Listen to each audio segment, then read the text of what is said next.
Hey everyone, welcome back to the 12 Ways channel. Did you know that 100% of us will experience at least one PTSD-inducing traumatic event in our lifetime? That's the bad news. The good news? 50% of us will fully recover within 3 months, and almost 75% will recover within 9 months. So what makes the difference between those who stay trapped in stress and those who transform their pain into growth? Today, I'm breaking down Mo Gawdat's revolutionary approach to beating chronic stress. Mo is the former chief business officer at Google X and author of Unstressable, and after losing his mother, brother, and sister-in-law all within months of each other, he had to put his own methods to the ultimate test. In the next 12 minutes, you'll discover 12 powerful strategies that can literally rewire your brain to process stress differently. Whether you're dealing with anxiety, PTSD, burnout, or just the daily overwhelm of modern life, these techniques could change everything. Let's dive in.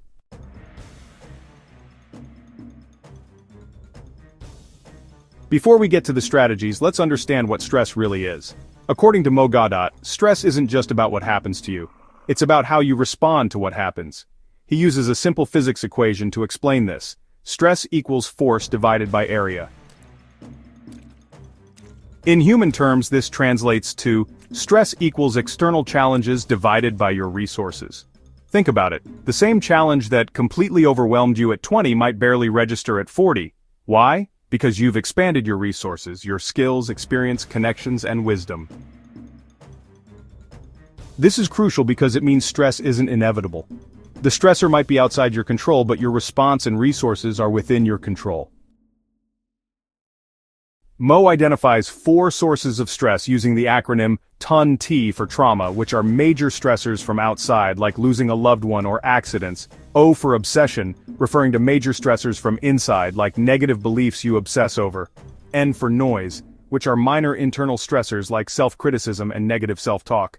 And N for nuisance, which are minor external stressors such as daily annoyances and difficult relationships.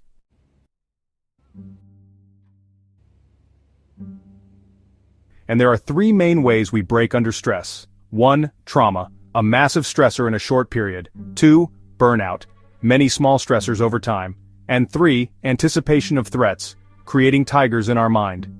Now that we understand the mechanics, let's get to the strategies. Mo's first accountability is learn. Remember the equation. The more resources you have, the less stress you'll feel from the same challenge. This means constantly expanding your skills, knowledge, and connections. When faced with a stressor, ask yourself, what skill am I missing that would make this easier? For example, if public speaking terrifies you, instead of dreading each presentation, invest in speaking skills.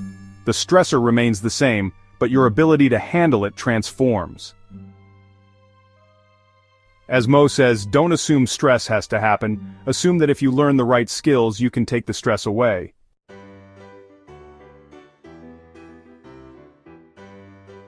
The second accountability is limit. This is all about reducing your exposure to unnecessary stressors. Try this. Write down everything that stressed you in the past month, from annoying colleagues to social media triggers. Then for each item, either eliminate it completely, like limiting social media to 30 minutes, or reduce its intensity. Make your commute pleasant with great coffee and music. Some decisions might be tough, like distancing yourself from negative relationships, but this is about reclaiming your mental health. As Mo puts it, if Jane is annoying you, Jane goes. It's as simple as that.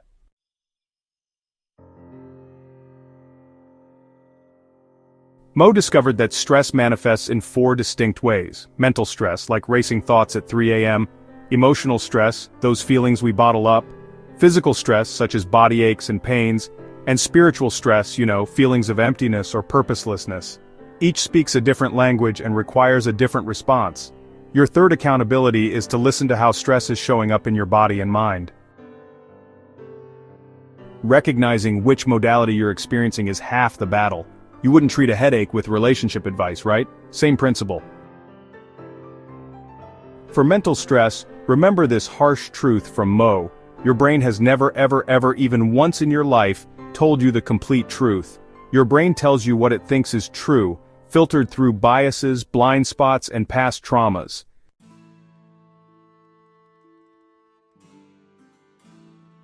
When your mind is racing with worry, use what Mo calls the happiness flowchart. 1. Is what I'm thinking absolutely true? 2. Can I do something to fix it? 3. If not, can I accept it and still make my life better despite its presence? This simple redirection can break the cycle of mental stress before it spirals. Emotions are like toddlers. Ignore them and they'll just scream louder. Then one day, boom, emotional explosion. When feeling emotional stress, Mo suggests, first, acknowledge the emotion without judgment. Then, ask what message it's trying to deliver. Finally, address the underlying need or concern. For example, if you're anxious about a deadline, the emotion might be telling you that you need more time or support. Listen to it rather than pushing it down. Remember, we're only alive when we feel. Emotional numbness is not the goal.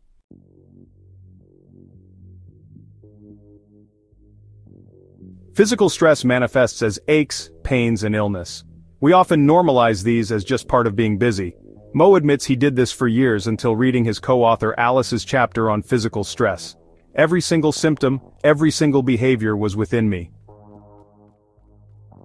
Your body speaks through physical discomfort. When it talks, listen before it has to scream. Headaches might mean you need rest, digestive issues often reflect anxiety, and tight shoulders could indicate suppressed anger. As Mo warns, when you feel aches and pains, stop or the body will kill you. Spiritual stress shows up as emptiness and disconnection from meaning. This happens when your actions don't align with your deeper values. Mo notes that even non-religious people have a non-physical side, your consciousness, purpose, or deeper self. When disconnected from this, you feel empty despite external success.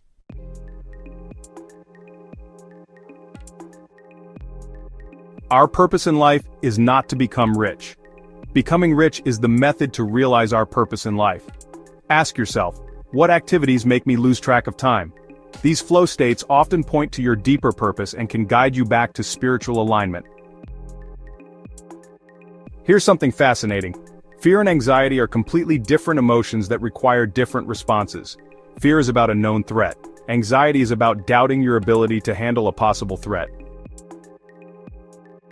When you're anxious, trying to solve the problem directly often makes it worse because it reinforces that you lack the skill to handle it. Instead, when afraid, address the threat directly. When anxious, focus on building skills or getting help from someone with those skills. This distinction alone can transform your relationship with stress.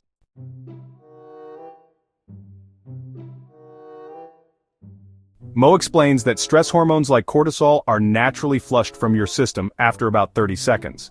But we keep renewing the lease by thinking about the stressor.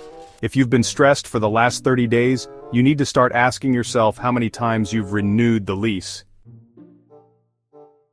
Practice interrupting this cycle. Notice when you're stressed. Wait 30 seconds without feeding the stress. Use your rational brain to reassess the situation. Remember, a tiger in the wild would either eat you or be gone in 30 seconds.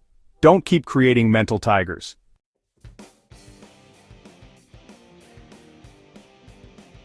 Each of these emotions requires a different approach. Worry is uncertainty about whether something bad will happen. The solution isn't to solve the problem but to make a decision. Should I freak out, or should I chill? Anxiety comes from feeling incapable of handling a threat. Don't try to face the threat directly. Build your capabilities instead. Panic occurs when a threat feels imminent. The solution is to create more time or resources, delay deadlines, get help, or simplify the task. Understanding which one you're experiencing lets you respond appropriately instead of spinning in greater stress. While trauma will almost certainly break you initially, Mo reminds us that most people not only recover but experience post-traumatic growth. This requires accepting that trauma has changed you, finding meaning in your experience, and using that meaning to help others.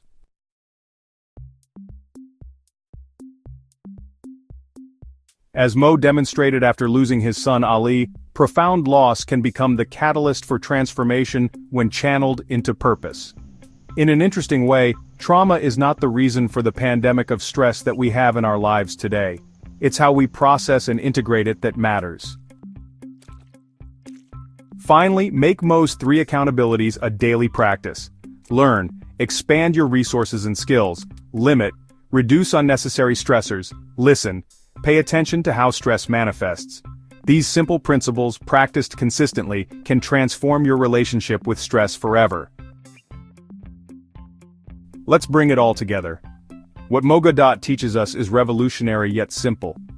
Stress isn't something that happens to you, it's how you respond to what happens.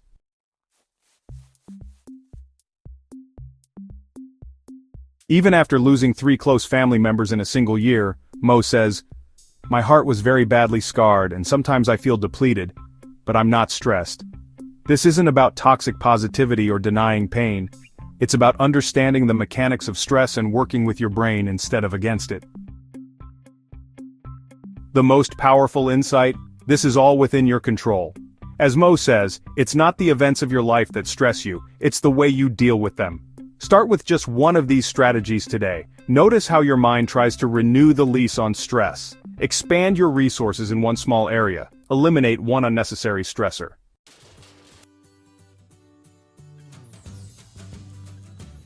I'd love to know which of these 12 strategies resonated most with you.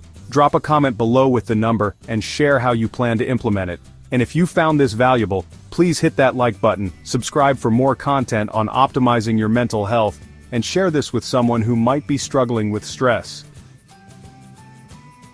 Remember, 50% of people recover from trauma within 3 months. With these strategies, you can be among them, and maybe even experience post-traumatic growth. Thank you for watching, and I'll see you in the next video.